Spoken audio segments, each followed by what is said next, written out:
Bonjour à toutes et à tous et bienvenue au café Startup numéro 5 du réseau France Tourisme Lab, donc le réseau français des laboratoires d'innovation dédiés au tourisme. Ce café Startup, il a pour vocation en fait de présenter 4 startups du réseau France Tourisme Lab qui apportent de nouvelles solutions et services autour de l'accessibilité et la mobilité. Donc, il y a une semaine qui a eu lieu l'événement Destination France, accueil et satisfaction des clientèles touristiques, qui a été piloté par le pôle structuration thématique et territoriale de l'offre de l'HDGE, qui traite notamment du tourisme accessible et de l'accueil de toutes les clientèles, quels que soient leurs besoins. Nous avons choisi de prolonger cette thématique qui est un enjeu important pour bâtir une société inclusive et qui représente une opportunité économique pour les professionnels du tourisme. Donc surtout, ne quittez pas et restez connectés jusqu'à la fin, puisqu'après, je vais vous présenter un expert du tourisme accessible, Monsieur Tulliez Luc, qui sera avec moi pour vous présenter son projet justement à la DGE. Donc, ce webinaire est enregistré en live. Il pourra être revisionné à souhait sur la chaîne YouTube de la Direction générale des entreprises. Pour parler un peu plus de France Tourisme Lab, c'est en effet une dynamique de réseau pilotée et animée par le ministère de l'Économie, des Finances et de la Relance, qui réunit en tout 7 incubateurs et accélérateurs français dédiés au tourisme. Ces laboratoires sont situés à Paris, mais aussi dans 6 autres régions de France. Ils ont pour vocation à accompagner les startups et également à répondre à l'ensemble de vos questionnements à vous, professionnels du tourisme, et à vous accompagner dans votre démarche d'innovation.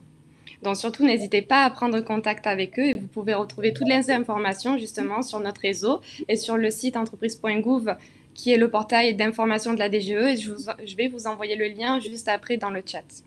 Donc, pour ma part, je suis Aurélie Maté, chargée du projet France Tourisme Lab à la sous-direction du tourisme de la DGE, et j'ai le plaisir de vous présenter ce webinaire en compagnie de nos 2 labs. Donc, Laure Printemps qui représente Tourism Innovation Lab et puis Anna Verenk qui va arriver, qui représente le Welcome City Lab. Donc voilà, je laisse toutes les 2 se présenter nos super startups qui sont présentes ici aujourd'hui. Et je vous souhaite à toutes et à tous un très bon webinaire. Merci beaucoup Aurélie pour cette introduction du France Tourisme Lab. Donc, je suis Laure Printemps, chargée du développement de l'innovation au sein du Tourism Innovation Lab qui est donc basé à Angers. Donc, le Tourism Innovation Lab accompagne des projets sur la région des Pays de la Loire. Nous sommes notamment basés dans la fac de tourisme à l'Estua.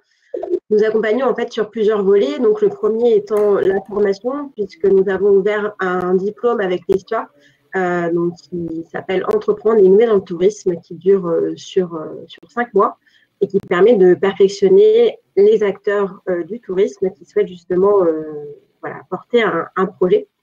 Le deuxième volet étant le volet de la pré-incubation et de l'incubation, puisque nous nous appuyons sur l'expertise des technopoles avec qui nous travaillons dans la région des Pays de la Loire, qui accompagnent justement les projets pour développer leur projet tout simplement sur plusieurs dimensions techniques. Et ensuite, nous les accompagnons sur le troisième volet qui est l'expérimentation. Nous nous appuyons ici sur nos partenaires du tourisme, donc les collectivités notamment. Depuis 2018, nous avons accompagné 22 projets. Donc aujourd'hui, j'ai le plaisir d'en avoir une également qui présente. Donc il s'agit de UPIS, nous la présenterons tout à l'heure. Le Tourism Innovation Lab en fait a un réel lien entre la recherche, la formation et l'innovation. Et j'allais dire que c'est ça qui fait vraiment la force du réseau du Tourism Innovation Lab. Donc je vais laisser la parole à Anna Verenk pour le Welcome City Lab. Merci Laure. Bonjour à tous et merci à France Tourisme Lab pour l'invitation. Je suis ravie d'être parmi vous aujourd'hui pour parler de ce sujet extrêmement important, du tourisme pour tous. Alors, de mon côté, je vais vous présenter aussi rapidement le Welcome City Lab, qui est la plateforme d'innovation dans le domaine du tourisme urbain basé à Paris. Et le Welcome City Lab fait partie de l'Agence de développement économique et d'innovation du Grand Paris, Paris *Co. Alors nous, de notre côté, le Welcome City Lab a 4 grandes missions. La première, notre cœur de métier, c'est bien sûr l'incubation de start-up. et avec un grand nombre de différents formats d'accompagnement, donc des startups en amorçage ou en décollage un peu plus avancé. On a un rôle aussi d'académie, de conférences, de débats et de sensibilisation aux enjeux de l'innovation touristique. Un rôle aussi important d'expérimentation de solutions innovantes et d'open innovation aux côtés de nos partenaires et grands groupes. On a notamment le groupe ADP, Air France, Atout France, les Hauts-de-Seine, la Caisse des dépôts, et, la mairie de Paris, de laquelle on est vraiment très proche, l'OTCP, RATP, etc. Et donc nous, notre but, c'est d'accompagner en fait ces grands groupes qui travaillent aussi avec nos startups et avec les startups en général, de façon variée. Même si en ce moment c'est un petit peu particulier, mais on continue à travailler sur le sujet. Et enfin, on a un rôle aussi de veille, puisqu'on publie chaque année un cahier de tendance sur l'innovation touristique et qui vient justement de sortir. On a fait il y a 2 semaines de la présentation, donc je vous montre, il est là, il est beau, il est neuf. Et vous pouvez le télécharger en ligne, bien sûr. Donc ça, on est assez content d'avoir pu faire ça, même pendant le confinement. Et donc sur le welcome, sur l'incubation en elle-même, on a nous permis à plus de 150 startups de se lancer, de se développer. On a un taux de réussite ou de survie de 87%. Et on est assez fiers d'avoir pu aider à générer plus de 1300 emplois à Paris et 200 millions de levées auprès des investisseurs. Donc ça, c'est un peu pour nos chiffres. Et on est vraiment content d'être ici aujourd'hui parce qu'on essaye aussi de progresser sur ce sujet qui est le tourisme pour tous. Et je suis très contente d'avoir d'ailleurs une start-up de chez nous qui est présente, que je vais pouvoir présenter tout à l'heure, qui est Senior Evad. Maintenant, je pense que je vais repasser la parole à Laure pour la présentation de la première start-up. Oui, rebonjour. Donc, je vais vous présenter justement la start-up Upiz, représentée par Éric Migneret. Upiz, qu'est-ce que c'est? Donc, en quelques mots, une plateforme qui vous permet de trouver des activités, des hébergements qui sont accessibles et également des accompagnants formés. Cela permet en fait une mise en relation qui peut être faite entre les utilisateurs et des professionnels de l'accompagnement. Donc, je vais laisser Éric poursuivre et vous présenter un petit peu plus en détail Upiz. C'est bon, vous voyez? Top, merci Laure. Merci à tous. Je vois qu'il y a beaucoup de monde, donc c'est très intéressant pour nous. Je vais effectivement vous présenter Upiz, donc une plateforme de services qui facilite l'accès au tourisme des personnes en situation de handicap et des aidants, c'est-à-dire des familles qui s'occupent au quotidien d'un proche. Alors, ce projet est né en 2015, avant de réellement démarrer en 2017. Il est né d'un constat métier très fort. On avait identifié différents freins au tourisme pour les personnes en situation de handicap ou à besoins spécifiques, puisque c'est le terme qui est le plus adapté aujourd'hui. Le premier de ces freins, c'était un manque de lisibilité, de visibilité de l'offre touristique accessible en France, qui est pourtant relativement développée. Alors ça peut être évidemment des hébergements, des musées, des clubs de voile, etc.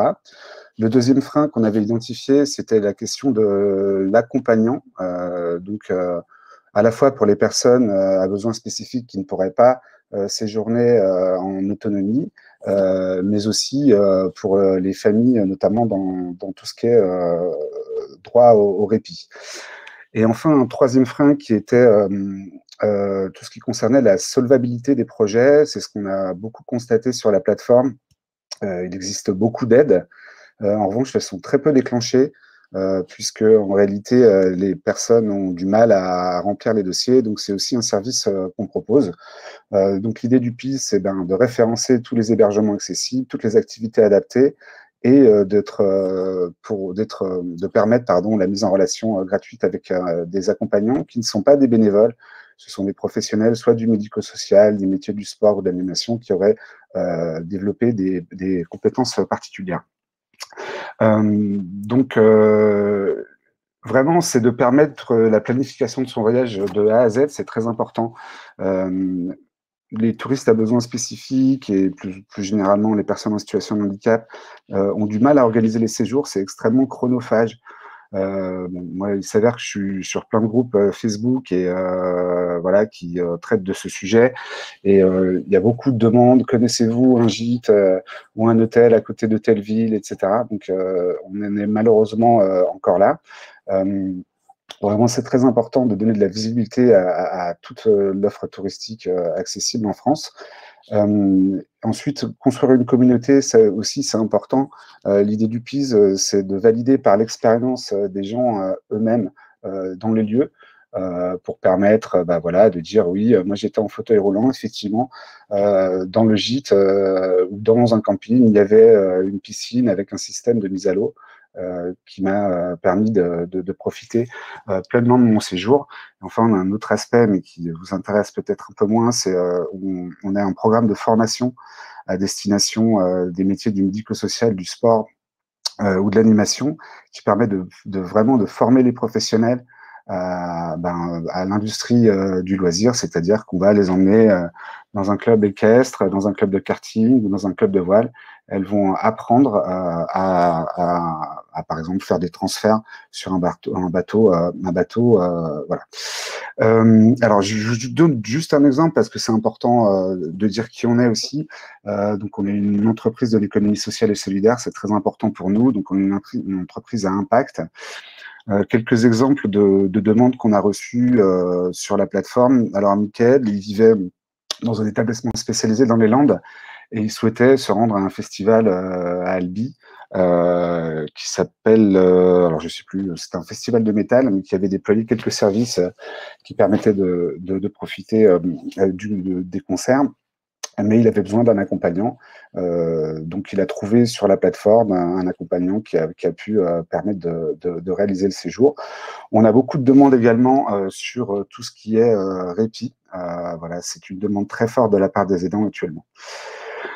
Juste les chiffres, mais vous les connaissez, dire que c'est un marché à enjeu, un ou deux chiffres, 142 milliards d'euros dépensés par les touristes à besoins spécifiques en Europe en 2019. Donc ça, c'est un chiffre de la Commission européenne. Je vais passer rapidement cette slide pour vous parler, puisqu'il me reste encore 30 secondes, de nos références. Donc, on a été financé initialement par Malakoff Médéric. On est très heureux de faire partie du Tourism Innovation Lab. Malgré le contexte du Covid, voilà, c'est une très bonne opportunité pour nous.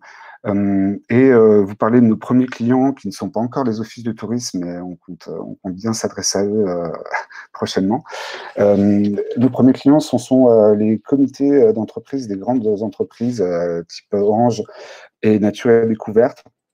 On a signé des contrats, on vient de signer, on a finalisé des contrats qui nous permettent en fait de diagnostiquer l'ensemble des projets de séjour des salariés en situation de handicap, mais également des aidants, et de trouver des solutions sur mesure. Voilà, je crois que je vous ai tout dit. Je suis à 6 minutes, j'ai été un petit peu long. Je vous remercie de m'avoir écouté et bien sûr, je reste à votre disposition pour d'éventuelles questions. Parfait, merci beaucoup Eric pour la présentation. Au niveau des questions, j'ai vu qu'il y avait une question de Véronique Lorenzelli. J'entends plus. Je crois qu'on a perdu Laure. La question de Véronique, c'était comment fait-on pour être référencé sur ton site? Alors, le modèle économique du PIS, il y a un premier référencement qui est gratuit puisque on est vraiment une entreprise à impact. Donc, on avait démarré en fait en ouvrant un compte professionnel à l'ensemble des lieux et des activités qui étaient référencés, enfin labellisés tourisme et handicap. Et ensuite, on avait un deuxième niveau qui est un référencement payant, où là, on propose, à travers un compte professionnel, à la fois de pouvoir actualiser sa fiche, mettre des vidéos, mettre des photos, et surtout, nous, derrière, on pousse ces offres auprès de notre communauté, donc à travers des newsletters, à travers des réseaux sociaux, etc. Eric, il y avait également une autre question qui a été posée, à savoir qu'attend UPIS des offices de tourisme, et aussi quelle est la place pour le label justement tourisme et handicap dont tu parlais tout à l'heure. Alors, c'est une très bonne question. Nous, on pense qu'il y a vraiment des enjeux très importants sur le tourisme inclusif. Nous, on souhaiterait aider les offices de tourisme à vraiment diagnostiquer les projets. On sait que c'est extrêmement compliqué pour les personnes qui souhaitent visiter une région. C'est vraiment un parcours du combattant. Donc vraiment, l'idée, c'est d'avoir des services, un guichet unique, où on puisse vraiment diagnostiquer les projets, diagnostiquer les besoins et répondre avec les compétences et les services qu'on a développés sur la plateforme. Sur le label Tourisme Handicap, j'ai pas bien compris la question. La question, c'était quelle place pour le label Tourisme Handicap? D'accord. Alors, là, la majorité des lieux qui sont référencés sur la plateforme sont labellisés Tourisme et Handicap. Donc, ce sont des hôtels, des lieux, etc.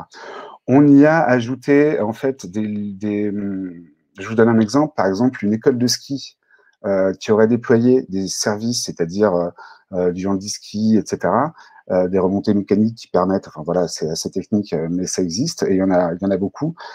Ces lieux-là ne sont pas encore labellisés Tourisme et Handicap. Donc, on n'a pas vocation à référencer uniquement les lieux labellisés Tourisme Handicap, même si c'est évidemment, par exemple, pour les hébergements ou pour les musées, c'est une base indispensable. Donc, c'est la base de notre plateforme, quand même.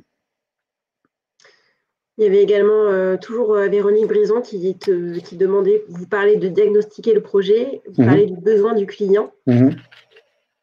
Et une autre question justement de Sabine Nagel qui demande si vous vérifiez l'accessibilité des sites avant de les mettre en ligne et sur quels critères aussi. D'accord.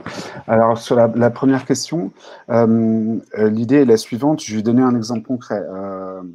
Je suis en situation de handicap. Alors ensuite, quel handicap? C'est important de répondre aux besoins spécifiques. On va prendre le cas de quelqu'un qui est en fauteuil et qui aurait besoin d'un accompagnement sur l'ensemble de son séjour. Pourquoi? Pour l'aider à se lever le matin, faire le transfert le soir, aide à la toilette, aide au repas, etc. Cette personne-là, donc, elle a envie de visiter les châteaux de la Loire et elle ne peut pas le faire toute seule. Donc nous, on va prendre son projet, on va trouver le bon accompagnant. C'est la personne qui choisit son accompagnant, c'est très important. Si je suis un jeune, j'aurais plutôt tendance à privilégier quelqu'un qui va partager mes centres d'intérêt. Si on va passer une semaine ensemble ou un week-end ensemble, c'est très important. Sur ce séjour-là, donc, on va vérifier avec l'ensemble de l'itinéraire vraiment si son expérience va être accessible ou non. Voilà, si dans un musée, à quoi elle aura accès réellement. Et la deuxième chose, c'était sur le tourisme handicap. Alors voilà, oui, sur comment on vérifie.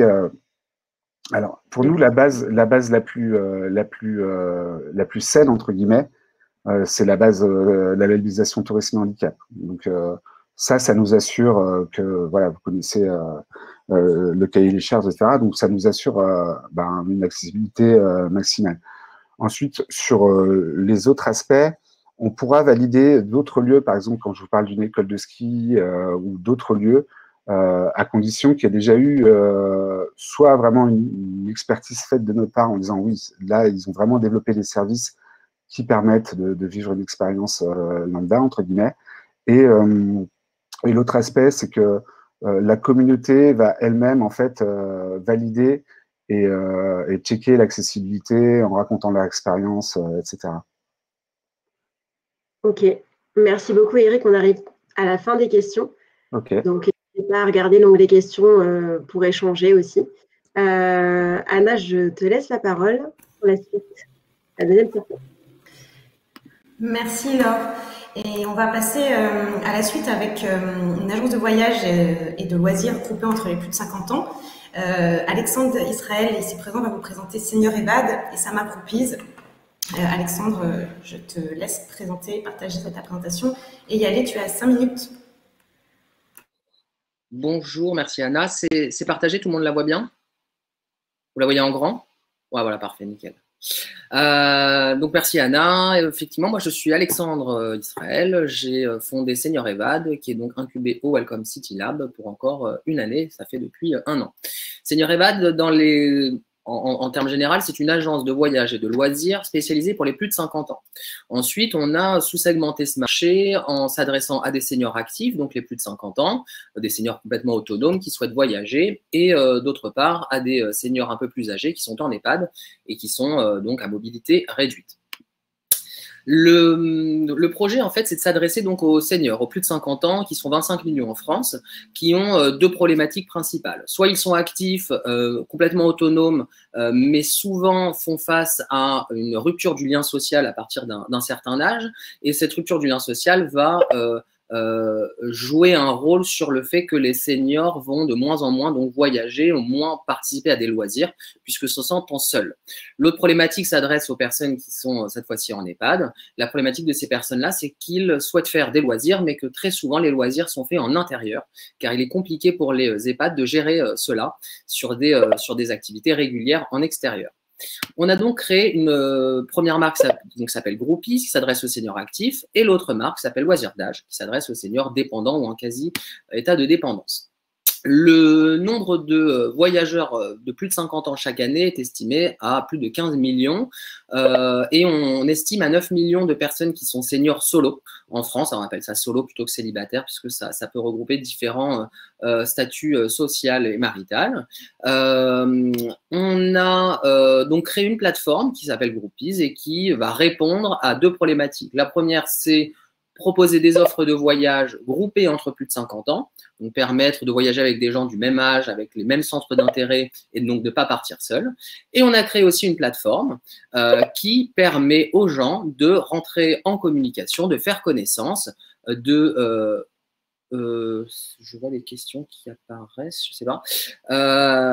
Donc, ça coupe la présentation, je ne vois plus la présentation, ces questions. Je vois, c'est normal. Bref, c'est pas grave. Ok. Je vois que tout a sauté. Vous voyez encore la présentation? Ok. Non. Je ne sais pas, il y a des questions qui apparaissent. Ah, voilà, ok, nickel. Donc, on a créé donc une offre de voyage et on a créé aussi donc une plateforme. On appelle ça un e-commerce social, c'est-à-dire qu'on a des offres de voyage et sur le site, les gens vont pouvoir donc faire connaissance, discuter, s'organiser, partager la chambre, organiser le préacheminement et aussi garder le contact au retour du voyage. Tout ça permettant de diminuer l'appréhension d'un départ en voyage lorsqu'on est solo et de simplifier donc toute l'organisation en amont. Donc, ça se présente comme ça. Sur chaque offre de voyage, vous voyez la liste des participants. Vous voyez les personnes qui sont intéressées pour partager leur chambre, puisque souvent, lorsqu'on est seul, il y a des surcoûts pratiqués par les hébergements. Donc, on va en fait créer tout un ensemble d'aides et de fonctionnalités sociales pour permettre aux gens de faciliter l'accès donc aux loisirs. La deuxième marque, c'est Loisirs d'âge, moi j'accélère un peu du coup vu le temps perdu, qui s'adresse donc cette fois-ci aux EHPAD et aux résidences seniors. Le principe étant de permettre à ces personnes-là d'avoir une offre d'animation, de loisirs, mais de les faire en extérieur. Donc pour ça, on va organiser tout, on va simplifier vraiment la logistique pour les EHPAD qui n'auront plus qu'à sélectionner les personnes aptes ou de proposer ça en fait à leurs pensionnaires. Mais on va donc vraiment gérer toute la logistique, préciser le niveau d'accessibilité et faire des prix aussi de groupe pour permettre à ces gens-là, bien sûr, de ne pas faire ça tout seul. Aujourd'hui, en EHPAD, voilà, on estime qu'il y a à peu près 8000 établissements pour à peu près 750 000 à 800 000 pensionnaires et c'est un nombre qui est en augmentation. On a vu qu'il était difficile, en particulier lors voilà, des moments comme cette époque, pour les personnes de gérer la logistique des loisirs. Donc voilà, on s'en charge, on va tout gérer pour ces EHPAD. Et donc voilà, ce seront des activités qui sont créatives, qui permettent l'éveil des sens, qui vont être de l'art, qui va être des dégustations, enfin des choses très très variées. Et on a remarqué qu'en fait, toutes ces activités en extérieur pour les pensionnaires d'EHPAD maintenaient vraiment l'éveil de ces personnes-là. Donc voilà, sur une présentation des deux marques. Et pour conclure, donc on a une belle progression entre 2018 et 2019. On est incubé donc depuis 1 an Welcome City Lab et ce pour encore 1 an. On a fini finaliste du concours de Silver Echo en 2019 sur la catégorie loisirs. Et donc depuis un certain temps, on se fait approcher par des médias, par des CE, par plein de types d'entités différentes pour mettre en avant ces marques-là et donc entre autres aussi la DGE. Voilà, merci beaucoup. Merci Alexandre. On va passer aux questions. Alors, il y avait une question, enfin, c'était pas vraiment une question, il y a eu un petit débat qui s'est joué sur le chat sur le fait que tu aies dit qu'on était senior à 50 ans. Alors, je n'ai pas accès à tout ça, je ne sais pas où c'est. C'est pour ça que je suis là pour le… Ok, ouais, super. Alors, alors le but n'est pas de se vexer si on parle de senior à plus de 50 ans, c'est simplement un terme qui permet simplement de savoir à qui on s'adresse. C'est pas nous qui l'avons inventé, c'est un terme marketing. Et lorsqu'on regarde sur les études marketing, senior est considéré à partir de plus de 50 ans. Donc, faut pas ni se vexer ni le prendre mal. C'est simplement un mot. Le marketing a essayé d'en inventer un autre. Ils ont essayé d'inventer junior, ça n'a pas pris. L'idée, c'est pas de se focaliser sur le mot senior ou pas. D'ailleurs, sur Groupies, on le met assez peu en avant. On parle de plus de 50 ans. Et si on doit parler de senior, on parle de senior actif ou de senior autonome. Mais jusqu'à présent, les gens ne se vexent pas à ce niveau-là. Il faut bien un mot pour permettre aux gens de trouver l'offre qui leur correspond. Lorsque vous allez sur Internet, si vous commencez à taper des mots très compliqués, bah, vous ne tomberez pas sur l'offre. Donc, le mot qui simplifie et qui permet à tout le monde de se reconnaître sous un mot, c'est le mot senior. Et donc ensuite, pour les loisirs d'âge, on parle de senior dépendant cette fois-ci. Mais effectivement, senior ne signifie simplement qu'avoir plus d'un certain âge. Donc voilà, il n'y a pas de mal à ça. Et puis comme je le dis souvent, dans plein d'autres pays, le mot senior au contraire, c'est quelque chose de positif. Ça signifie expérience, ça signifie plein de choses positives. En France, c'est encore un peu mal vu, mais voilà, je pense que c'est pas si grave, on va dire. Ok, merci beaucoup. On va avancer avec une autre question. Est-ce que tu peux nous expliquer comment tu contribues à l'amélioration de la RSE, donc la responsabilité sociétale des entreprises? Donc justement, ton travail avec les entreprises, comment ça peut se passer? Alors en fait, on travaille avec des entreprises qui font appel à nous puisque ils se rendent compte que plus on approche de l'âge de la retraite, plus l'isolement social grandit et il va y avoir une vraie rupture, notamment avec une rupture lorsqu'on prend la retraite. Donc, on travaille avec des CSE qui souhaitent proposer des services adaptés aux plus de 50 ans, aux personnes qui sont en pré-retraite et aux personnes qui seront en retraite. En général, les CSE aiment bien aussi conserver le lien et conserver des services pour les personnes qui sont parties en retraite. Donc voilà, c'est à travers ces services-là, ils savent que des plateformes qui offrent ce lien social et des activités vraiment adaptées, il n'y en a pas d'autres pour le moment. Donc c'est de cette manière-là qu'on agit. On agit aussi concrètement parce qu'on a créé énormément d'amitiés, on a créé quelques couples aussi. Donc on sait que socialement, on aide vraiment les gens. Il y a des gens qui viennent sur le site non pas pour acheter un voyage, mais qui viennent pour régulièrement discuter avec leurs amis ou faire des connaissances avant de s'engager sur un voyage. En ce qui concerne les EHPAD, c'est aussi très criant puisqu'on remarque donc que ces sorties créent vraiment de l'éveil. On va mélanger aussi des personnes de différents EHPAD et on sait que ce qui peut accélérer un petit peu le vieillissement dans les EHPAD, c'est le côté un petit peu routinier. Et donc de les sortir, de leur faire rencontrer d'autres gens et de leur faire faire d'autres services, on remarque que ça les éveille beaucoup. Et lorsqu'ils revoient leurs enfants, leurs petits-enfants, ils en parlent toujours avec un grand sourire. Donc voilà, socialement, on essaye de les aider beaucoup.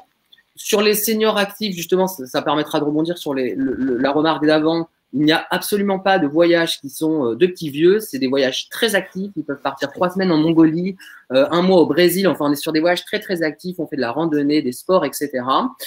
Sur les EHPAD, cette fois-ci, c'est quand même évidemment beaucoup plus adapté à leur mobilité. Donc voilà, on adapte vraiment les services en fonction de la marque. Ok. Merci pour cette précision. Effectivement, c'est important sur le vocabulaire parfois de préciser. Une toute petite dernière question pour répondre de façon très rapide sur l'activité, un petit point sur l'activité pendant l'été et aujourd'hui et un peu comment tu vois l'avenir, mais rapidement. Alors, l'activité économique, forcément, a été ralentie depuis février. Elle est repartie un petit peu entre juin et octobre. Avec ces nouvelles annonces, ça ralentit encore à nouveau. Nous, on a réajusté notre offre. Alors, on a fait quand même des groupes à l'étranger sur des pays européens. Surtout, on a adapté notre offre avec beaucoup, beaucoup plus d'offres en France, puisque c'est la demande des gens. Donc, effectivement, la demande s'est calmée, mais on essaye quand même de répondre à la demande actuelle et surtout de préparer l'avenir. Ce qu'on comprend, c'est que beaucoup de gens seront intéressés pour partir dès que ce sera possible. Donc voilà, on a encore beaucoup de choses à préparer, beaucoup de destinations à mettre en avant pour l'année prochaine. On a aussi tout un travail d'information, de conseil, de protection des fonds, des clients. Donc c'est un travail qui est vraiment global, qui ne consiste pas simplement à faire partir les gens, c'est beaucoup plus que ça. Et on remarque que beaucoup de gens nous ont appelé beaucoup pour des informations, uniquement des conseils, et que les gens ont été très très sympas avec nous, ils nous ont beaucoup remercié parce qu'ils savent que la période est difficile et qu'on a fait vraiment tout ce qu'on a pu pour eux. Donc voilà, il n'y a pas qu'un travail de vente, il y a aussi tout ce travail-là qui vient à côté. Ok, merci Alexandre. De la part d'Isabelle Ponsol, concernant... Oui, mais le truc, c'est qu'on a notre timing. Et donc, vas-y, en 2 secondes, je pense que tu peux le faire en 5 secondes. Le modèle économique, c'est très simple. On est un intermédiaire. Donc, on va produire quelques offres, on va en racheter d'autres, on va packager tout ça. Et donc, on se positionne entre les prestataires et les clients finaux. Le principe étant vraiment de mâcher tout le travail pour les clients, pour les jeunes seniors, donc les seniors actifs, de packager des offres. Et pour les EHPAD, vraiment de gérer toute la logistique. Et donc, on se rémunère au moment de la vente. Ok, voilà, très rapide. Merci beaucoup, Alexandre. Et je vais clôturer juste, il y avait une question sur où était ta startup et c'est à Paris. Et maintenant, je peux passer la parole à Laure pour la prochaine startup. Merci. Merci, Alexandre. Merci, Anna. Donc, on va passer à la 3e startup, qui est donc PhilObject, qui a donc conçu Virtuose, un plan tactile interactif qui permet aux personnes malvoyantes et non-voyantes de se déplacer en autonomie dans les EHPAD et en extérieur. Donc, je vais laisser la parole à Céline Favy. Je t'en prie. Bonjour à toutes et à tous. Donc oui, je suis Céline Favy, la cofondatrice et directrice générale de la société PhilObject. Nous avons été accélérés chez Open Tourisme Lab et là, nous sommes actuellement au village Baïséa, Centre-France, à Clermont-Ferrand. Je vais avoir une approche peut-être un peu différente d'Alexandre et Eric, mais en fait, au sein de PhilObject, nous avons pris conscience que nous pouvons considérablement améliorer la vie de 280 millions de personnes.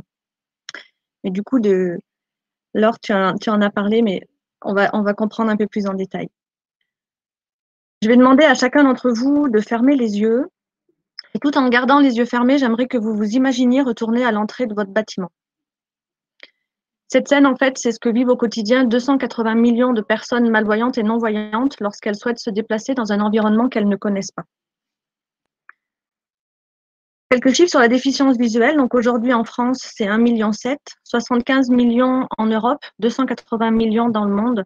Et selon l'Institut national d'études démographiques, ces chiffres seront multipliés par 3 d'ici à 2050. On sait que 4 personnes sur 5 le sont devenues au cours de leur vie et que 9 sur 10 sont malvoyantes. Aujourd'hui, pour se déplacer, une personne déficiente visuelle a besoin d'aide. Soit elle utilise des bandes de guidage au sol, elle peut aussi se servir de balises sonores. Elle est accompagnée d'un chien guide qui va lui permettre d'éviter des obstacles. Elle apprend un chemin par cœur avec un instructeur en locomotion ou elle se sert d'un assistant vocal. Mais aucune de ces solutions ne va leur permettre de comprendre leur environnement. Du coup, nous avons conçu Virtuose, qui est un plan tactile et vocal qui permet aux personnes malvoyantes et non-voyantes de comprendre leur environnement et de s'y déplacer en autonomie grâce au sens du toucher et de l'ouïe. Grâce au toucher, la personne découvre peu à peu son environnement. L'objectif est qu'elle réussisse à se créer une image mentale de tout cet espace. Quand elle appuie sur les symboles, elle obtient des informations sonores qui viennent enrichir sa compréhension du lieu. Ce qui fait que maintenant que la personne a son plan en tête, qu'elle sait à quoi correspond chaque symbole, du coup, elle est libre de choisir elle-même le chemin qu'elle souhaite emprunter pour se déplacer. Nous avons un savoir-faire unique dans la conception des plans interactifs qui sont réalisés en 3D et qui sont associés à des informations sonores. Virtuose a été conçu dès le départ avec des utilisateurs malvoyants et non-voyants. Et grâce à un système breveté de changement de plan, la personne peut accéder à de multiples espaces avec un même support électronique.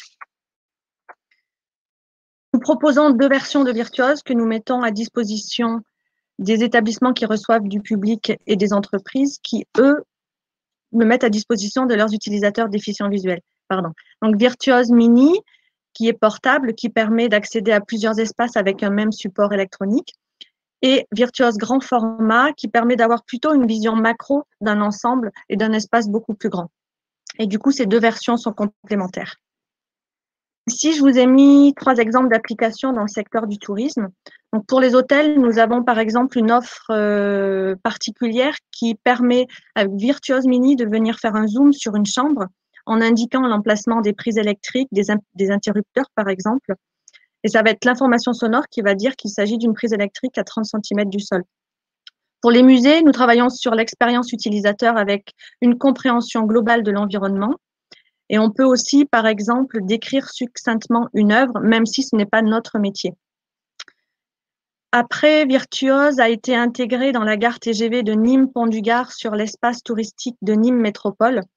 Les voyageurs peuvent ainsi comprendre toute l'organisation de la gare, mais également d'avoir l'écheminement vers les différents moyens de transport qui se trouvent sur l'extérieur de la gare.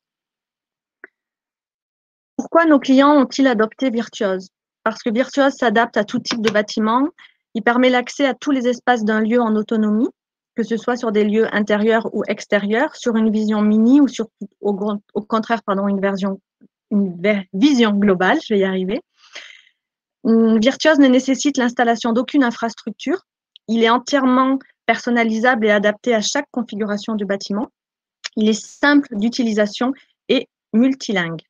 De base, on propose Virtuose en français et en anglais, mais après, on peut mettre autant de langues que notre client en aura besoin. Nous répondons à 3 des 17 objectifs de développement durable de l'ONU. Et pour conclure, je voulais dire que Virtuose est le seul moyen qu'a une personne malvoyante ou non-voyante pour comprendre son environnement aujourd'hui et pouvoir se déplacer en autonomie. Merci.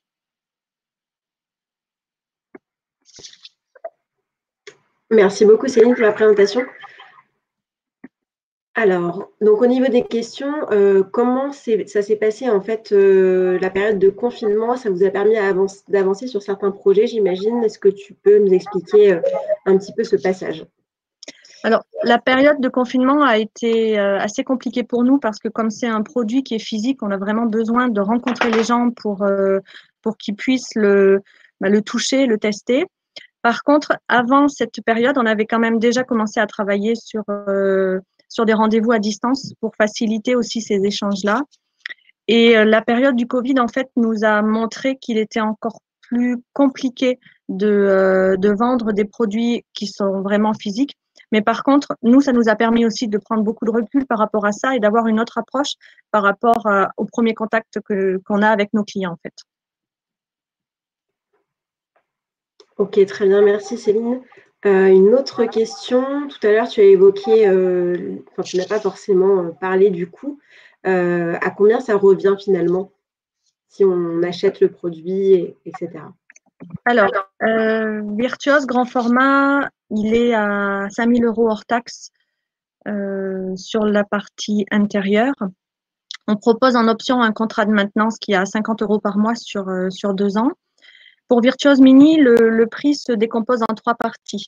Donc, comme j'expliquais, on peut accéder à plusieurs espaces en enlevant le plan. Donc, la partie boîtier électronique est à 990 hors taxe. Chaque plan est à 130 €. Et après, on a toute une phase étude et analyse du lieu qui tient compte du scénario que notre client a choisi de travailler, mais également de la complexité de ce lieu. Donc là, c'est sur devis, mais on est maximum à 1 000 € par plan. Et si je peux donner un exemple chiffré sur un bâtiment qui a 3 niveaux et qui s'équipe de 2 Virtuose Mini, donc en tout, ça fait 2 Virtuoses avec 6 plans, on est à 5 700 hors taxe. On a également un système de maintenance en option qui est à 35 € sur Virtuose Mini par mois. Ok, merci pour cette précision. Et une dernière question, comment intégrez-vous un espace dans l'outil Virtuose, par exemple une chambre d'hôtel, et combien de personnes peuvent intervenir et sur combien de temps? Alors, Laure, je n'ai pas entendu le début de la question, pardon. Pardon, comment intégrez-vous un espace dans votre outil? Donc, par exemple, une chambre d'hôtel, et combien de personnes interviennent et sur combien de temps? Alors, en fait, sur la proposition qu'on a avec les hôtels, on va leur proposer 3 plans. Le premier plan, ça va être sur la partie accueil avec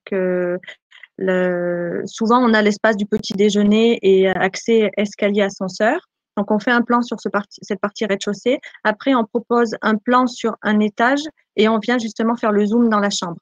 Les personnes qui interviennent, ça va être nos clients, le directeur de l'hôtel, si on travaille avec un hôtel, mais on a aussi la possibilité de faire venir des personnes déficientes visuelles du quartier, par exemple, si notre client à hôtel a envie d'avoir un regard en fait d'une personne qui sera directement concernée, on a aussi cette possibilité-là de travailler également avec des assos. Enfin voilà, c'est vraiment le plan en lui-même va être personnalisé en fonction du scénario qui est choisi. Mais comme nous, historiquement, on est spécialisé en impression 3D professionnelle, ce qu'on fait apparaître sur le plan, on peut faire ce qu'on veut en fait. Cette partie-là, il n'y a aucun problème. Et en fonction de nos clients, des besoins, que ce soit une gare, mais que ce soit aussi un hôpital, entreprise, ça va être vraiment en fonction du cas d'application. Très bien. Merci Céline, on arrive à la fin des questions. Merci beaucoup. Je vais laisser la parole à Anna pour la dernière start-up. Merci Laure. Effectivement, on va passer à Facility, qui a pour objectif de rendre le web accessible à tous. Donc, beau challenge. Et je vais laisser Aurélie Timruc nous parler de ça, de son entreprise. Aurélie. Bonjour à tous, merci. Donc Facility, on est une start-up française, on est basé à Limoges. Moi, je suis chef de projet donc chez Facility, je suis basée en Île-de-France. Nous, on est auprès de 2 labs actuellement au sein de la maison LVMH des start-up et à la station F et également auprès de la Poste, auprès de French IoT. Donc, ça nous permet effectivement de booster à la fois notre R&D et d'aller encore plus loin pour l'accessibilité pour tous. Alors, on est dans le monde du numérique, hein, on est tous connectés, ultra connectés, on le voit bien avec l'actualité, ce qui s'est passé notamment avec le confinement. On est dans l'univers du tous connectés, tous digital. Et pourtant, aujourd'hui, il y a 25% de cette population qui, malheureusement, a du mal ou des grandes difficultés, en tout cas, à accéder au monde digital. En effet, l'Organisation mondiale de la santé estime qu'aujourd'hui, 25% de la population a au moins un trouble visuel, par exemple la malvoyance, le daltonisme, ou bien encore un trouble moteur, tel que par exemple l'arthrose ou la maladie de Parkinson, ou bien encore des troubles cognitifs, ce qui fait que cette population donc a du mal effectivement à naviguer, communiquer sur les réseaux sociaux, à faire des démarches administratives, touristiques ou des démarches pour des achats en ligne. Du coup, ces 25%, c'est quand même un quart d'audience, un quart peut-être aussi de marché, en moins si effectivement le site Internet n'est pas accessible, n'est pas confortable pour ce type de public. Donc pour ça, en fait, nous, on a réfléchi pour qu'effectivement, on puisse rendre le web accessible à tous. Pour la petite histoire, à la base, on est une agence de communication. Et il y a quelques années, donc, on avait recruté un stagiaire qui était spécialisé dans l'ergonomie numérique, qui, dans son rapport de stage, nous avait fait faire valoir le fait que les sites Internet qu'on livrait à nos clients n'étaient pas assez confortables, n'étaient pas assez accessibles. Et de ce fait, donc, ce stagiaire a été recruté par notre dirigeant. Et c'est comme ça que donc Facility a vu le jour au bout de 4-5 ans de R&D, puisqu'on a travaillé avec les plus grandes associations françaises sur notamment l'APF, France Parkinson ou encore la Ligue contre la sclérose en plaques pour justement aller voir le besoin des usagers, qui a été leur problématique par rapport au numérique et à leur handicap, bêta-tester avec eux des solutions pour que justement ça puisse vraiment coïncider par rapport à leurs troubles, leurs propres besoins. Et c'est comme ça qu'en fait Facility a vu le jour sur le marché, en tout cas en 2018. Et donc aujourd'hui, avec Facility, on va permettre donc à un propriétaire d'un site internet, notamment un projet clé en main, puisqu'en effet, il n'y a pas de temps homme pour la mise en place de Facility. Tout est fait chez nous à Limoges, auprès de notre équipe technique. Enfin, on préserve le design et l'esthétisme du site Internet, puisqu'en effet, on ne touche pas le code ni la donnée. Et également, on est un système totalement sécurisé, puisque comme on ne touche pas le code ni la donnée, autrement dit, on n'est pas un système intrusif pour votre site Internet. Et actuellement, on travaille notamment avec de grandes banques françaises et à l'international. Donc, ça prouve effectivement le sérieux de notre sécurité aujourd'hui par rapport à Facility. Donc, comme je vous l'ai expliqué, Facility a été co-construit avec des associations et donc, du coup, on permet des affichages adaptés à chaque fois en fonction des troubles ou des handicaps. Donc, ça peut être effectivement un handicap permanent, mais ça peut être également un handicap temporaire. Je me blesse la main ou encore je tombe. Donc, on voit ici sur ma slide les différents filtres que peut effectivement permettre Facility. Tout ce qui va concerner les troubles de la vision, les troubles du mouvement, le cognitif ou bien encore les troubles temporaires. Ici, quelques exemples de navigation avec Facility. Donc, sur votre gauche, vous allez avoir un écran qui n'est pas adapté avec Facility et sur votre droite, un écran qui est adapté avec Facility. Le premier exemple, donc, c'est l'exemple d'une personne qui est atteinte de la maladie de Parkinson, donc qui ne peut pas avoir un geste précis dans sa navigation et qui ne peut pas cliquer à l'endroit où elle souhaite. Donc, on voit qu'on a adapté l'affichage, on a adapté l'écran. Chaque zone de clic a été espacée, élargie pour permettre une meilleure navigation, une meilleure autonomie pour la personne. Et il y a également un filet de couleur qui indique avec la personne sur l'écran où elle est exactement, où elle se situe sur l'écran. Enfin, l'exemple 2, c'est un autre exemple, c'est le cas des personnes qui sont atteintes de dyslexie, puisqu'aujourd'hui, la dyslexie, ça concerne plus de 3 millions de personnes en France. c'est aussi des enfants, mais c'est aussi des adultes. C'est une vraie problématique, puisqu'aujourd'hui, une personne qui est atteinte de dyslexie va comprendre grosso modo 25% de lecture d'un texte ou d'un paragraphe. Autrement dit, elle comprend très très peu d'informations, donc elle va avoir besoin de ce qu'on appelle des aides à la lecture. Donc là, on le voit, je ne sais pas si vous voyez bien mon écran, mais en tout cas, on a espacé les mots et les lignes pour qu'effectivement la personne évite des sauts de mots ou des sauts de lignes. On a également créé ce qu'on appelle un incident visuel, c'est-à-dire qu'on a mis des gommettes de couleurs sur ce qui nous poser problème. Et grâce donc à ces aides à la lecture, on augmente le niveau de compréhension jusqu'à 85%. Donc c'est réellement bénéfique pour l'ensemble des utilisateurs sur la dyslexie. Donc, Facility va vraiment permettre d'ouvrir votre site web à tout le monde. Pour vous, donc, il n'y a pas de ressources internes au niveau technique. Et pour les internautes, donc, il n'y a aucune inscription nécessaire. Un simple clic permet effectivement d'adapter l'affichage et la navigation de votre site Internet. Aujourd'hui, donc, il y a plusieurs bénéfices à la mise en place de Facility. Non seulement vous allez augmenter l'audience donc de votre site Internet, vous allez également renforcer vos actions RSE, notamment la partie sociétale. Et enfin, vous allez permettre donc à vos usagers de vivre une expérience utilisateur totalement personnalisée et inclusive. Aujourd'hui, on travaille avec de nombreux sites Internet, publics ou privés. On travaille aussi notamment avec des organismes de tourisme, puisqu'on a actuellement l'Office de tourisme de Paris. On a également des offices de tourisme au Japon, puisqu'on a une filiale au Japon aujourd'hui, et des musées aussi au Japon qui sont mis en place pour Facility. Donc, avec Facility, vous allez donner plus de sens à votre site web, vous allez pouvoir le transformer en vecteur d'inclusion sociétale. Merci beaucoup Aurélie, très intéressant. Alors, on va passer directement aux questions. J'en ai une ici. Reste-t-on sur le même domaine du site en question et les sites équipés sont-ils donc certifiables? Alors, pour répondre à la question, je vais la scinder en deux. Donc, effectivement, on ne va pas du tout toucher le site Internet, donc ni le code ni la donnée. Donc, du coup, le site va rester fidèle à ce qu'il est. En fait, c'est un masque qui va se mettre par-dessus le site Internet. Et est-ce que, donc, ensuite, la deuxième question, c'était est-ce que ça peut être certifiable, c'est ça? Oui, alors la réponse par rapport à ça et par rapport à la législation, aujourd'hui, effectivement, c'est une obligation de rendre accessibles les sites Internet, notamment avec le RG2A, qui est le référentiel général d'accessibilité pour les administrations, qui est effectif depuis le 1er octobre pour tout ce qui va être les sites publics et les sites e-commerce en fonction de leur chiffre d'affaires. Alors, par rapport à ça, nous, comment on se situe Facility? On est complémentaire à la norme, puisqu'effectivement, la norme va toucher le code, va toucher la donnée, ce que ne fait pas Facility, et on va au-delà de ce que fait la norme, en fait, puisque la norme est très focalisée sur le handicap visuel, et nous, on va s'intéresser notamment aux autres types de handicaps qui sont aussi très problématiques, tels que les troubles cognitifs ou les troubles moteurs. Ok, merci. Donc, on demande aussi un exemple de site. Je pense que vous avez parlé de l'OTCP. Est-ce que vous pouvez en donner d'autres? Oui, on a de nombreux sites, puisqu'on a 500 sites Internet équipés de Facility aujourd'hui. On a par exemple le site de Cdiscount, on a La Redoute, on travaille aussi avec pas mal de collectivités ou départements. Et je disais aussi qu'on travaillait beaucoup avec le Japon. C'est pas un hasard, c'est parce qu'en fait, le Japon, il y a 35% de seniors, c'est une vraie problématique. Ils sont déjà dans l'univers du digital depuis bien plus longtemps que l'Europe. Et donc, on travaille beaucoup notamment sur tous les offices de tourisme japonais et notamment les musées. En France, on a rencontré la Réunion des musées nationaux. On rencontre d'autres organismes, effectivement, pour équiper Facility sur leur site. Ok, merci. On demande aussi quel est à peu près approximativement le tarif pour mettre un site web touristique aux normes. Alors, le modèle économique pour Facility, il est très simple. On va réaliser ce qu'on appelle un audit qui est totalement gratuit, donc du site Internet, pour déjà savoir si notre solution elle est bien compatible avec le site Internet et ensuite savoir combien il nous faut de temps homme pour réaliser les masques sur mesure. Donc, tout dépend de la complexité du site Internet. Et on a un abonnement mensuel qui va permettre effectivement de s'équiper de la solution, sachant que l'abonnement va dépendre du nombre de visiteurs max par jour sur le site Internet. Le premier palier, pour vous donner un ordre d'idée de coût, est à 4 200 € par an pour 50 000 visiteurs max par jour.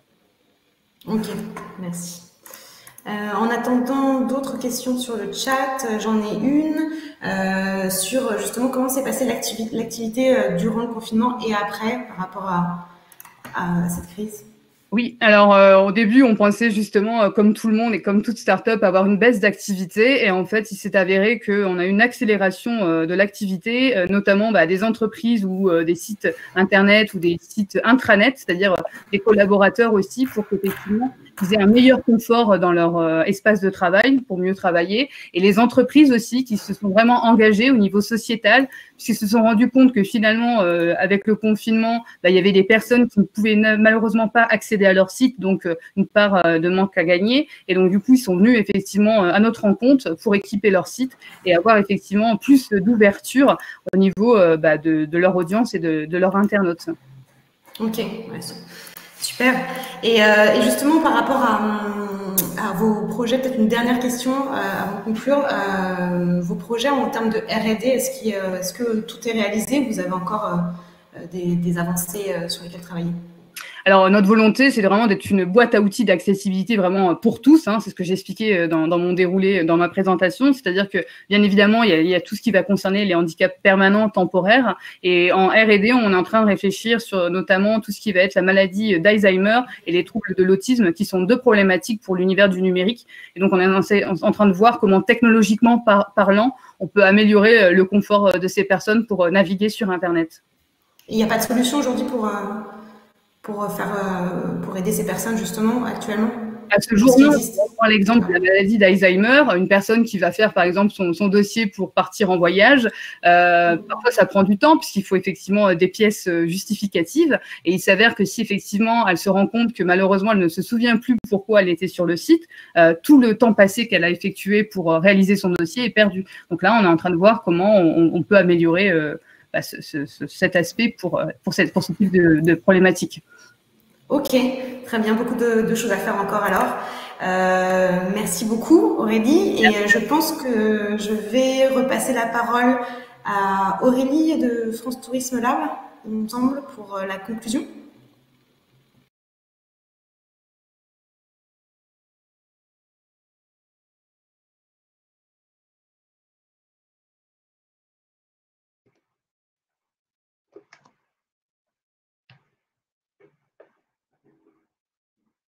Alors, n'hésitez pas, du coup, en attendant la venue d'Aurélie, n'hésitez pas à reposer des questions pour que justement les intervenants puissent y répondre et continuer les échanges par la suite. Donc, merci à tous pour vos pitchs, pour votre échange. C'est toujours un plaisir de faire les cafés startup. On voit vraiment divers projets. Donc, comme je vous ai dit au tout début, je suis en compagnie de Luc Tulliez, expert du tourisme accessible. Je vais lui laisser la parole pendant quelques minutes pour nous parler de son projet. Alors, merci. Bonjour tout le monde. Alors, en fait, bonjour Aurélie, parce que j'ai l'avantage de connaître un certain nombre d'acteurs là, de présents. Bonjour Céline, bonjour Alexandre. J'ai échangé ce matin avec Eric. Et en fait, c'est vrai que moi, je travaille à la DGE. Je suis en charge des marques du tourisme accessible, les marques Tourisme Handicap et Destination pour tous. Et en référence à ce que disait tout à l'heure Alexandre, je suis un senior. Vous voyez, avec mes cheveux blancs là, j'espère être un senior actif. Mais en tout cas, je m'active pour le tourisme pour tous, pour le tourisme accessible. Et dans ce cadre-là, à la DGE, on développe donc les deux marques, Tourisme Handicap et Destination pour tous. Alors, on a beaucoup parlé de tourisme handicap, on n'a pas parlé de Destination pour tous, mais les marques sont complémentaires. Et Tourisme Handicap labellise un site, donc hôtel, restaurant, Destination pour tous labellise un territoire. Et dans ce cadre-là, j'ai échangé notamment avec Céline et avec Sylvain de Philobject. Et puis, parce que l'objectif, c'est d'aller vers une France plus inclusive en utilisant on pourrait dire, des alternatives à la réglementation, parce que pour la mise en accessibilité de la société française, il y a la loi de 2005, voilà, vous connaissez, qui prévoyait que en 2015, 10 ans après, la France serait accessible. Le bilan a été fait en 2015, on était loin de l'accessibilité de la société française. Et en fait, en travaillant sur ce domaine d'activité, je me suis aperçu qu'il y avait beaucoup d'innovation, il y avait beaucoup de savoir-faire et qu'en fait, on pouvait répondre aux besoins d'accessibilité de la société en allant au-delà de la réglementation. Tout à l'heure, Aurélie disait que faciliter aller au-delà de comment dire, se baser sur la réglementation et aller au-delà de la réglementation.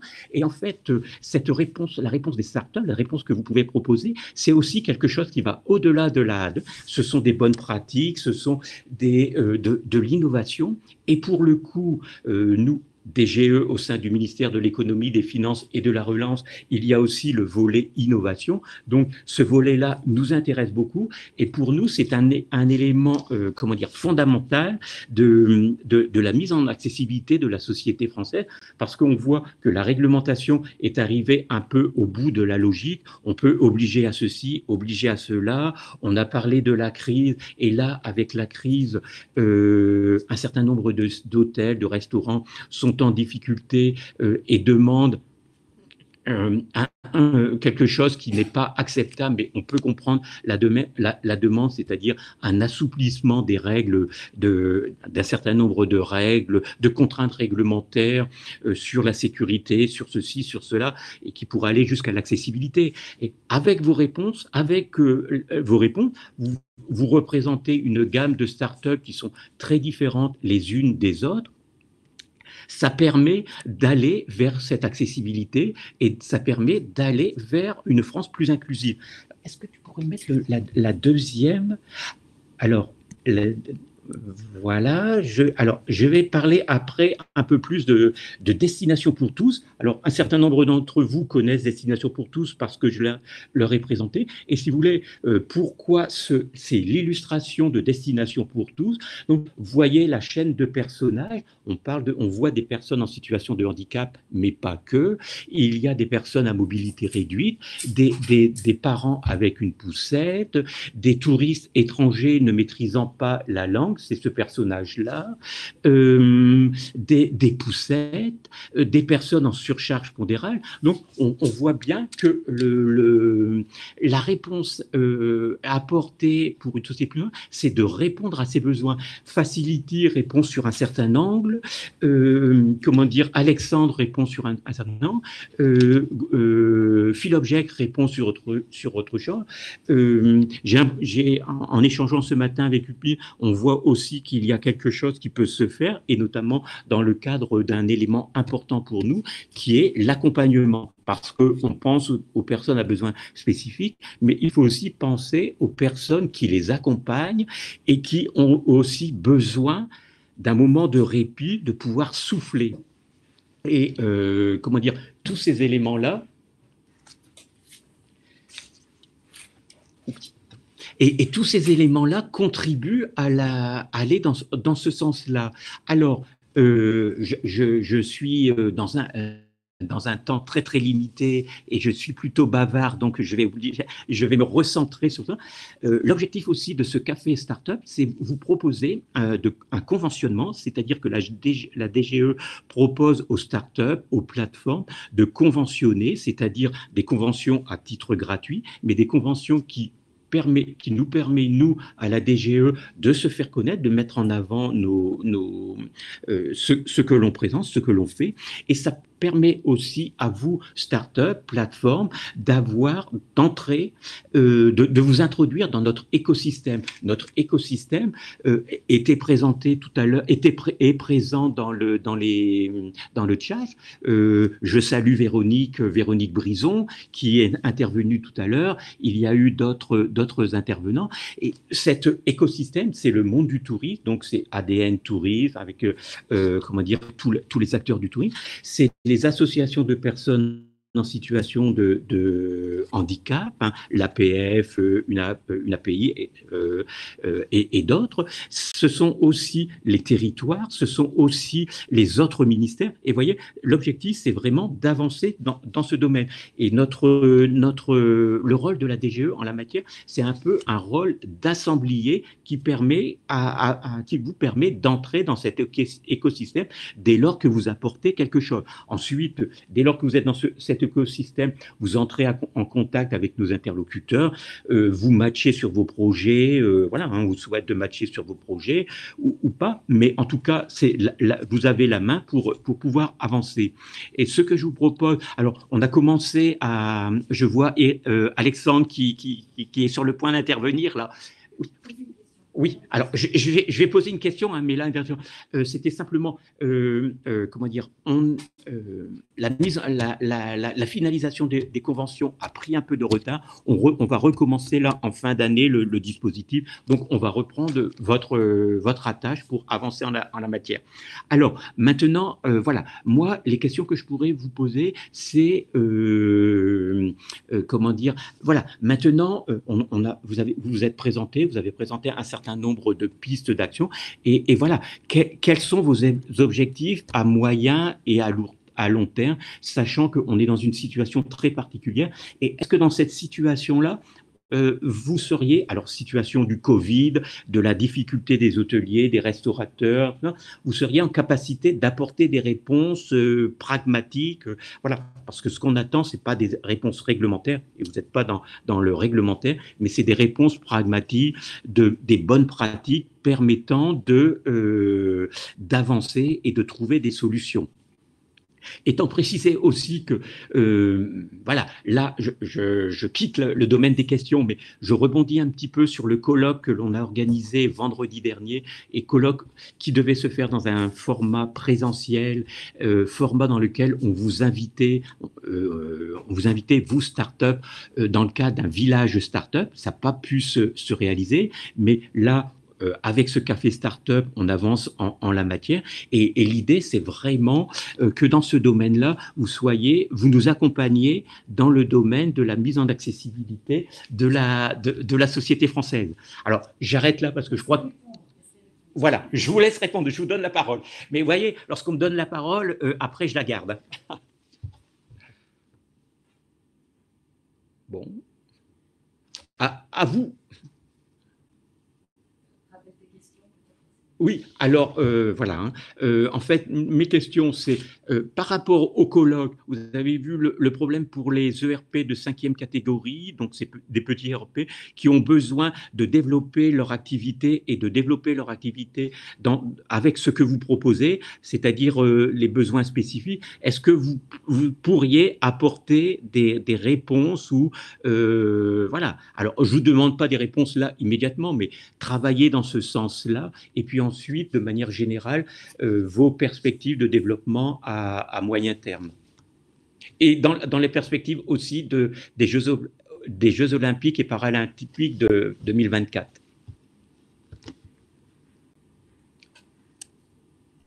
Je veux bien prendre la parole. Donc, Aurélie Timruc, Facility. Donc, ce que je disais tout à l'heure, nous, on a vu une augmentation, en tout cas, des demandes entrantes pour justement à ce que l'Internet soit vraiment accessible à tous. Et aujourd'hui, c'est vrai que c'est la porte d'entrée pour le tourisme également, parce qu'encore hier, je parlais avec une personne qui a créé un outil pour les réservations d'hôtels. C'est vrai qu'aujourd'hui, tout le monde va passer systématiquement par l'Internet, mais si effectivement l'Internet n'est pas accessible, c'est une part de marché en moins, donc effectivement une part de chiffre d'affaires en moins. Par rapport aux Jeux Olympiques, je peux également témoigner. Malheureusement, avec le Covid, comme vous le savez, les Jeux Olympiques au Japon n'ont pas eu lieu. Mais normalement, Facility devait être présent justement en partenaire des Jeux Olympiques au Japon. On a été approché aussi pour les Jeux Olympiques à venir, en tout cas pour Paris. Et bien évidemment, on sera avec plaisir de participer effectivement sur tous les aspects accessibilité, confort et digital pour les sites internet, puisqu'effectivement, encore une fois, les Jeux Olympiques, justement, l'historique même, c'est que c'est vraiment un accès pour tous, et c'est important qu'effectivement tout le monde puisse avoir les informations, tout le monde puisse consulter ou voir des vidéos des athlètes, Jeux Olympiques et Paralympiques d'ailleurs, c'est très important. Donc oui, effectivement, nous on souhaite en tout cas vraiment une société plus inclusive et plus accessible sur les sites internet et intranet. Je vais bien prendre la parole rapidement également. Nous aussi, au sein de Philobject, nous nous positionnons sur les JOP de 2024 avec un premier travail avec l'accueil de toutes les personnes en situation de handicap visuel. C'est travailler avec les hôtels, avec les offices de tourisme, mais pas que, les villages des athlètes, villages des médias, tous les lieux en fait qui accueillent les personnes, qui vont accueillir les personnes pendant les Jeux. Et également, on va aussi travailler sur les espaces extérieurs. Ça va faire partie des évolutions qu'on va apporter à nos produits, c'est d'être capable de pouvoir intégrer des virtuoses sur les espaces, sur la place par exemple, dans le village, ou etc. L'accueillir et faciliter le plus possible ces déplacements et ce cheminement des personnes malvoyantes et non-voyantes sur les Jeux. Alors, je vais prendre la parole, Alexandre, si tu le permets. Donc, par rapport à la marque Destination pour tous, il nous semble très intéressant de labelliser des territoires. Je trouve que la démarche est très intéressante. Expérimenter au niveau d'un territoire, ça permet réellement de mettre en réseau l'ensemble des acteurs et de l'écosystème. Je vous donne un exemple, c'est quelque chose qu'on a envie de travailler vraiment chez UPIS, notamment sur la partie accompagnant. Donc, comment on fait pour un territoire? On reçoit des projets de visiteurs à besoins spécifiques, et comment on va y plugger les accompagnants?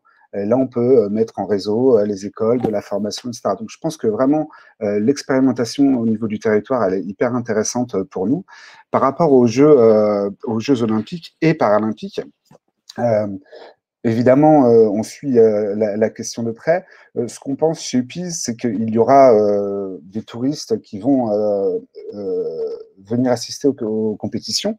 Et évidemment, ces touristes, ils ne vont pas faire qu'aller au Stade de France. Si le contexte va mieux, on le souhaite vraiment. Ils vont vouloir visiter la France. Alors, je parle souvent des châteaux de la Loire, mais ça, c'est en hommage à Laure. Hein. Voilà. Mais voilà, donc il faudra déployer des services absolument pour qu'on puisse accueillir tous ces touristes qui ne vont pas forcément venir de très loin. Ça peut être des Belges, ça peut être… voilà. Donc, en tous les cas, c'est vrai que… Alors, on tente d'intégrer des groupes de travail qui travaillent sur ces questions-là actuellement chez UPIS. Voilà ce que je peux vous dire.